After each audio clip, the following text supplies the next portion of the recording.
Cousin Logan tried to pull a fast one on us. And her interview is very significant to me because she tried to paint Malehya's family in a horrible light. And it's not for me to judge whether or not this was deserved or undeserved. What I'm caring about is what happened to Jack and Lily. So if Malehya's mother was a horrible person, I'm also going to ask what kind of person was Daniel? Oh, everybody has issues, right? There are issues in every relationship. Logan avoids anything that has to do with whether or not there may have been tension within the relationship. But Daniel already told us there were tensions because he wants Malehya to remember the Daniel she first met. She knows what that means. That's what he said. And that is a very typical language for an abuser, where everybody will advise their friend or family member, listen, you gotta leave him. It's been getting worse and worse and worse. And we are worried it's going to get even worse. There's going to be an escalation. There's going to be a time where something happens that you can't return back to normal from, if you will.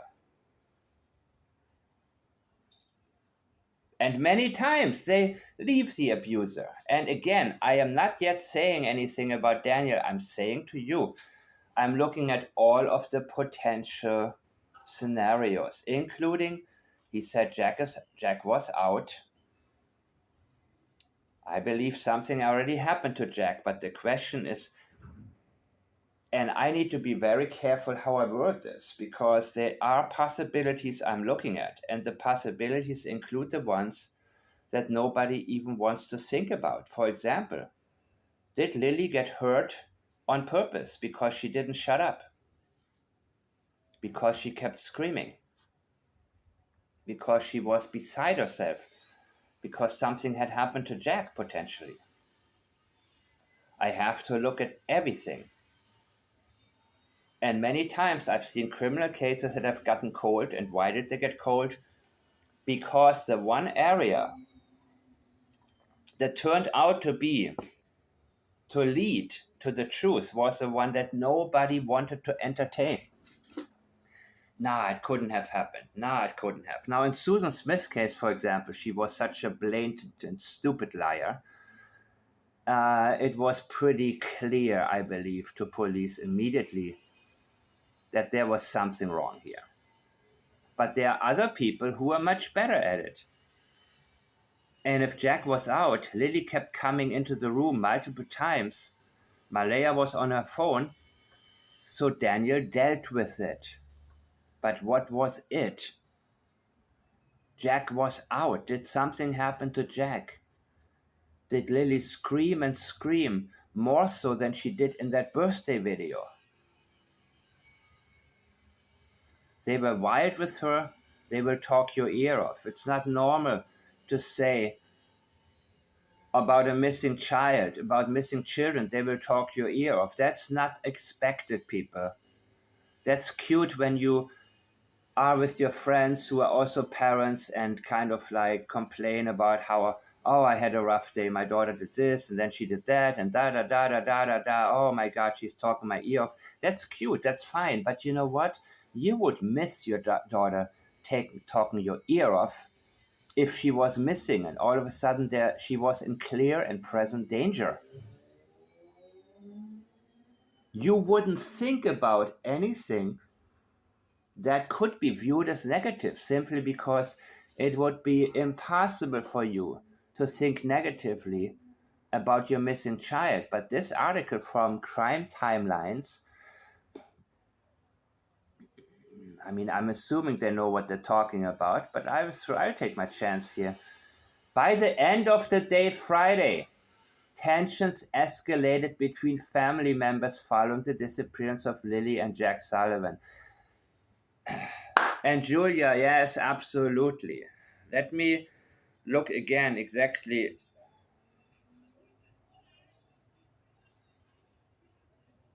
One moment. Logan wants to make it seem that everything was wonderful, and Malaya said, I feel safest with here.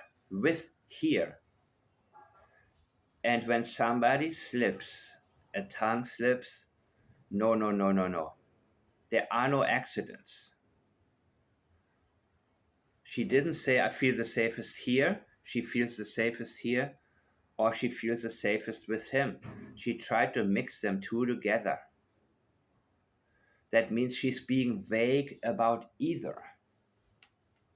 She doesn't commit to either, but she has two goals: to keep Malaya there in that house and to keep Malaya under his control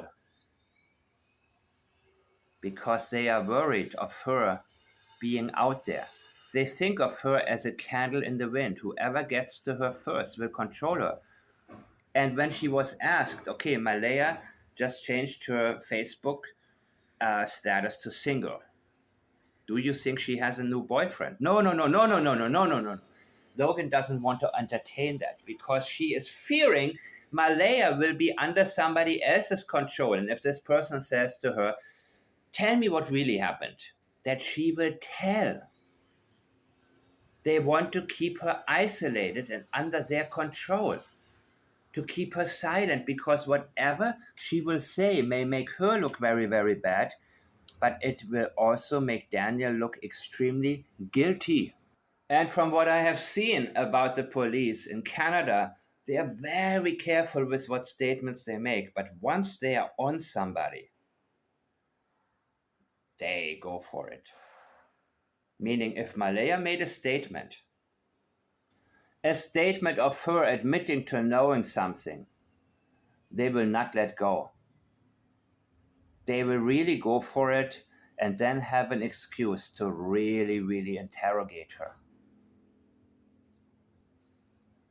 So they want to tread really, really carefully because, as some of you have stated, there have been cases in Canada where somebody was found guilty, but the process of the investigation, something wasn't done correctly and they had to throw out the case. So they need to be very, very procedural. But I'm thinking that the moment Malaya really opens her mouth, really says just one thing that shows that she knows more than she's been trying to tell us, they will go for it. They will not let go. And they fear that because they think she is very weak and easy to control. So if she's alone in a room for a long time and the police is not holding back, they're not saying, okay, you're the mother of a missing child. And of course, she will have her lawyer there as well. But that would be about her. Then they would cut a deal and then they would tell Malaya, listen, we're going to get you maybe some psychological care, or we will do what we can to be lenient with you because you have a, if the actual actions were taken by Daniel, we will be able to sort of help you and understand that you have been in an abusive relationship maybe. I think she will be able to cut a deal because he convinced her, if I'm going down, you're going down. We're all going down. And she probably agreed on that. That script was 100% in agreement between these two. So he is afraid. They are both afraid. What if somebody gets to her now? And this is the first time, I think, that he loses complete control. Because If before maybe Malaya considered leaving him, I'm sure he was able to talk his way out of it. Remember the Daniel you first met? And that's what I was getting at earlier when people try to get their friend or family member away from somebody who's abusive. You know what? Then, oh, but you don't know him. He can be so nice. He can be. And that's what the abusers often go back to. Remember when I did this? Remember when I did that for you? Remember, this is not the real me. I'm sorry. I was having a bad day. Blah, blah, blah, blah, blah, blah. Excuse after excuse, right? So oftentimes the victims of abuse, they hold on to the memories and they try to get them back. And that's exactly what Daniel is getting at with his last message there. Remember the good times. Don't remember the 2 or 3 years that followed, where it's been going downhill more and more and more. Oh, don't remember any of that. And yes, thank you to some of you who have sent me, one of you who has sent me some information about how the welfare system works, that they, it looks like they have received, enough money to live from the government. And maybe Daniel worked under the table that 1 week, 1 day a week, right? And I remember the email, I'm not going to look it up and read it out loud, but it was a good amount. And the status there is by how many vehicles you have, apparently, like the so-called social status, allegedly, in that area. And they had quite a few vehicles. But I mean, you got to pay for insurance, you got to pay. Um, Even though they had all these things, there was still not a lot of money left, if any. So how they lived could have been above their means. And then there was the claim, one of you claimed that uh, that he probably rented from his mother, this trailer maybe. And so there was even money that they had more money than 1 day a week of work would pay.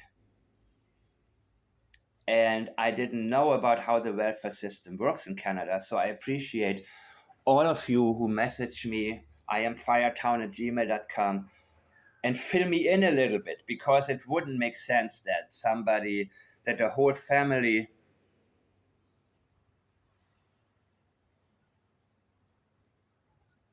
Sorry, I'm getting messages here. That a whole family can live on a man working 1 day a week. That's not reasonable here. And so yeah, people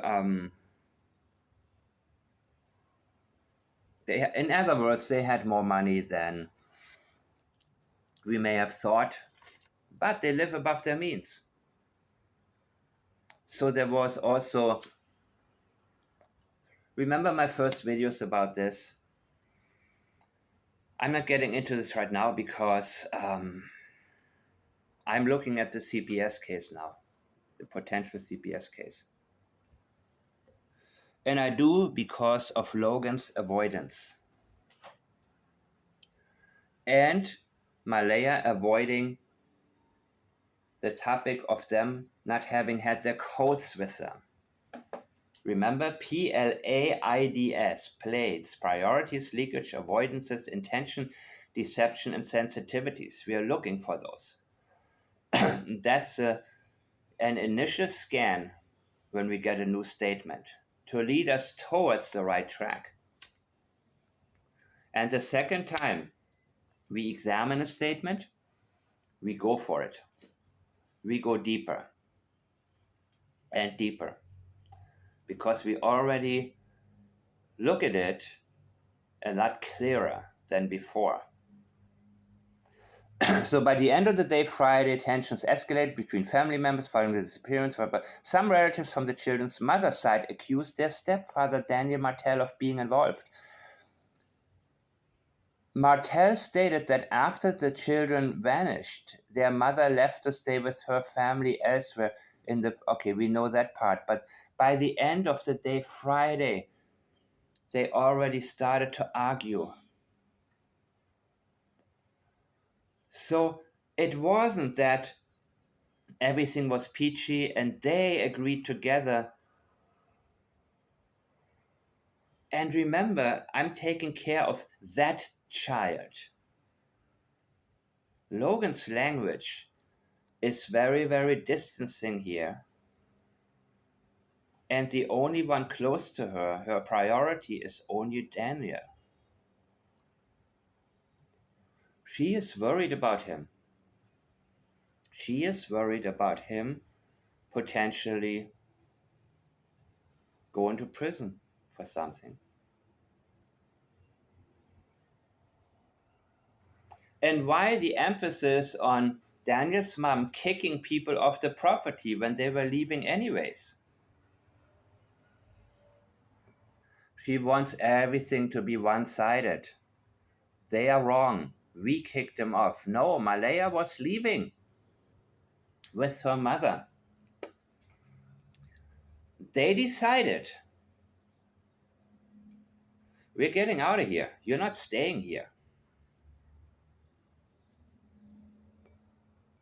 One moment there was an altercation at the end of the driveway, is what Logan said. And then she goes straight, and thank you, Julia. Thank you for laying this out for me. And everybody else that messaged me when you realize that there's something more detailed than I have had time to discuss. And I'll go straight to it. When something gets my attention, I drop everything else. I may make a 10-minute video about something that I had to get off my chest first. But I will move straight to what I'm discovering newly. Then Logan goes straight into Malaya leaving after the briefing, as if the altercation was the reason.